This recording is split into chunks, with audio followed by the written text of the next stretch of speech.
Bonjour tout le monde, c'est Alain, je suis vraiment ravi de vous retrouver aujourd'hui dans une nouvelle vidéo parce qu'aujourd'hui nous allons faire le top 10 des parfums masculins pour le printemps 2023. Donc du coup je vous ai sélectionné une multitude de fragrances qui vont par ordre croissant et donc du coup ça sera vraiment des fragrances qui pourront plaire à un maximum de personnes parce que nous allons varier de différentes notes olfactives. Et donc du coup j'espère que cette vidéo vous allez l'apprécier, que vous allez avoir également de bonnes inspirations lorsque vous allez en parfumerie pour pouvoir les découvrir. Il y aura à la fois des parfums mainstream mais également de niche.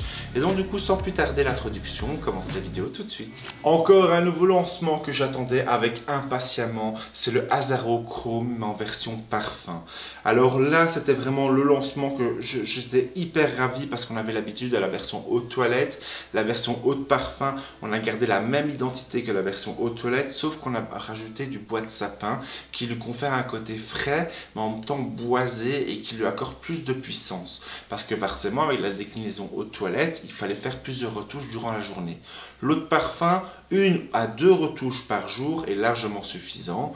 Et donc du coup là, on va retrouver notamment de la mandarine verte, on va retrouver des notes de lavande, mentholée, mais également du bois de sapin, ce qui fait absolument toute la différence. Et pour moi, c'est une valeur sûre si vous aimez les parfums longue tenue. Vous avez le célèbre également Invictus, mais là, cette fois-ci c'est la version Victory Elixir en eau de parfum. Donc là on est parti sur un accord de vanille, de fèves de tonka magnétique, avec en cœur de l'encens, des essences de patchouli boisé et en fond des essences de lavande, de la cardamome verte et du poivre noir. J'apprécie beaucoup parce qu'ils ont intensifié la concentration en mettant sur le format de l'essence. Ils ont mis également du patchouli en note de cœur, ce qui va intensifier justement le parfum brut de décoffrage, comme si on sentait un peu de la résine, mais une résine beaucoup plus sucrée, ce qui est vraiment absolument pas mal par rapport aux autres déclinaisons du Victory. Mais la version Elixir a un côté beaucoup plus corsé et plus puissant des Victory qu'on a l'habitude de sentir. Et je trouve que le Victory de chez Invictus commençait un petit peu à il m'ennuyait légèrement et là je suis vraiment ravi qu'ils ont sorti la version Elixir parce que ça pourra faire en profiter les grands fans du Victory classique mais en version Elixir, beaucoup plus puissant, légèrement curé, d'un et surtout patchoulisé. Hermès a enfin fait le lancement du H24 mais en concentration parfum cette fois-ci. On avait l'habitude du H24 en concentration eau de toilette qui était absolument magnifique, on avait limite l'impression de sentir des parfums un peu plus fruités, ozoniques, légèrement métalliques. Mais cette fois-ci, on est parti sur la même ADN, c'est-à-dire qu'on va retrouver notamment du gingembre qui a un côté aphrodisiaque, mais également de la bergamote, de la baie de genévrier. Je vous le rappelle, la baie de genévrier qui a des saveurs de poivre boisé, mais également de la sauge, du géranium qui a des notes beaucoup plus rondes, douces, fleuries, de la lavande, mais également du vétiver, du patchouli et du bois de cèdre. Le bois de cèdre est un boisé frais qui donne toute cette envol à cette fragrance. Le H24, on est parti plutôt sur un aromatique boisé végétal où là nous allons retrouver bien sûr la même ADN du H24 classique, c'est-à-dire de la sauge, de la mousse de chêne ainsi que du sclarène. Je le rappelle, le sclarène est semblable à l'ambre gris qui a un accord métallique comme du fer chaud, c'est-à-dire imaginez-vous prendre un fer à repasser, appuyer sur le bouton où il y a de la vapeur chaude et c'est vraiment cette sensation de fer chaud qui va venir s'intensifier.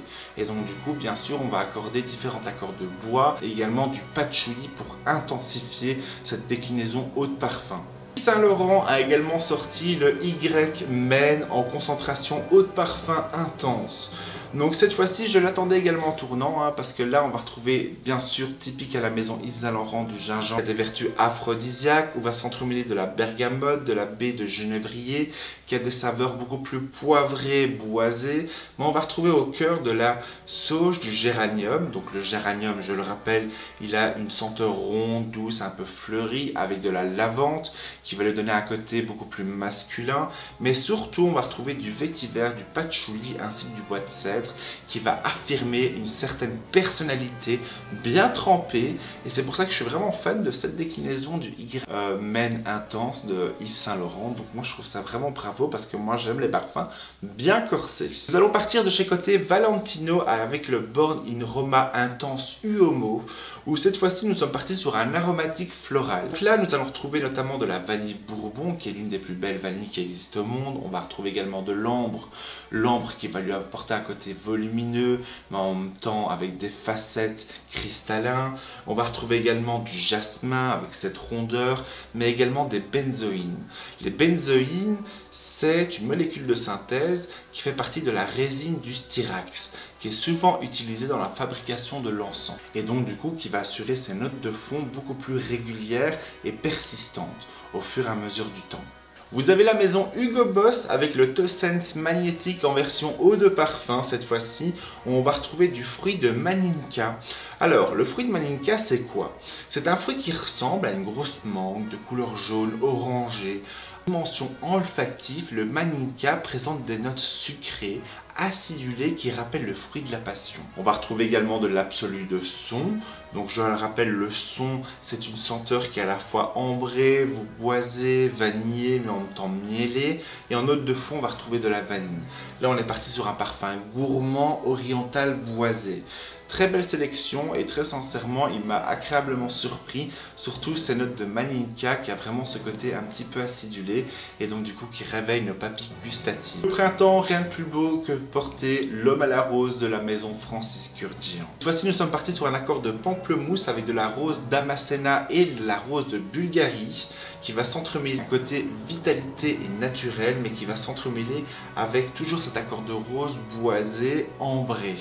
Donc là, on est parti sur de la fraîcheur, mais une fraîcheur rosée, limite perle de rosée de chez Givenchy, avec notamment le parfum Accord particulier. Donc là, on est parti sur un boisé musqué floral, où va s'entremêler de la rose, la puissance du patchouli, le vétiver qui va intensifier ce patchouli, mais également des tonalités musquées et d'ambroxan, qui va nous rappeler cette rondeur de l'ambre. On est parti sur un parfum brut de décoffrage, un parfum qui est plein de volume et de puissance avec beaucoup de profondeur. Nous allons du côté de chez BDK Parfum avec le gris charnel. Donc là, nous sommes partis sur un floriental boisé. On va s'entremêler du thé noir, de la figue, mais également des essences de cardamome pour lui conférer un côté poivré, mais en même temps aux agrumes.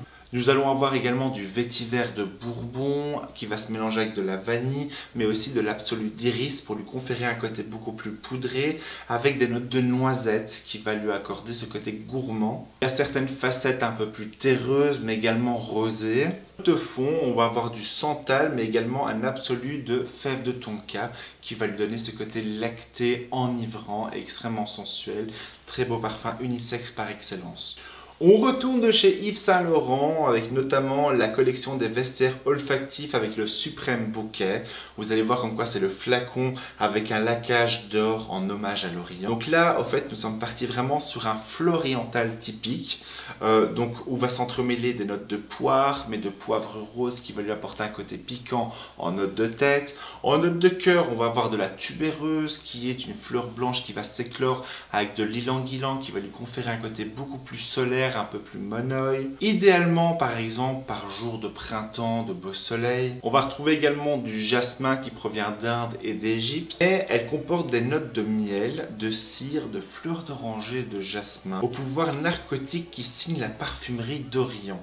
Donc ça, je trouve ça vraiment pas mal parce que nous sommes partis vraiment sur un parfum printanier oriental et bien sûr vanillé, ylang-ylang, tubéreuse. Donc si vous aimez les fleurs blanches, un brin mielé, celui-ci risque probablement de vous plaire. Et enfin, l'ultime recommandation vient de chez Parfum de Marly qui est le Pegasus exclusif. La bergamote, des notes un peu plus piquantes telles que du poivre rose, de la cardamome et des notes héliotropées qui, je vous le rappelle, a un départ épicé, floral mais en même temps suave. Il nous fait rappeler un peu le lait d'amande. En note de cœur, on va avoir du jasmin, de la lavande, de l'amande amère, un côté poudré balsamique avec du volume, mais également du géranium. Le géranium se rapproche pas mal de la rose. En fond, on va avoir de la vanille, de l'ambre, du bois de santal, du oud naturel, donc du coup qui va lui conférer un côté boisé, animal ambré, mais également du bois de gaillac qui est assez chaud et fumé. On est parti sur un parfum qui marque sa virilité en toute distinction et pleine de puissance, incarnant la sensualité. Si vous êtes fan des boisés, et ça va probablement vous plaire, les longues tenues. Voilà, c'est la fin de cette vidéo, j'espère en tout cas qu'elle vous aura plu. Moi ça m'a fait plaisir de vous présenter mon top 10 avec un petit bonus, des parfums préférés pour le printemps 2023. N'hésitez pas à me dire en commentaire vos parfums préférés pour Rome pour cette printemps 2023. En tout cas je vous attends juste en dessous en commentaire et bien évidemment likez la vidéo, abonnez-vous si ce n'est pas déjà fait et nous en tout cas on se retrouve prochainement dans une nouvelle vidéo parfumée. D'ici là, prenez soin de vous et passez une excellente semaine parfumée. Bye!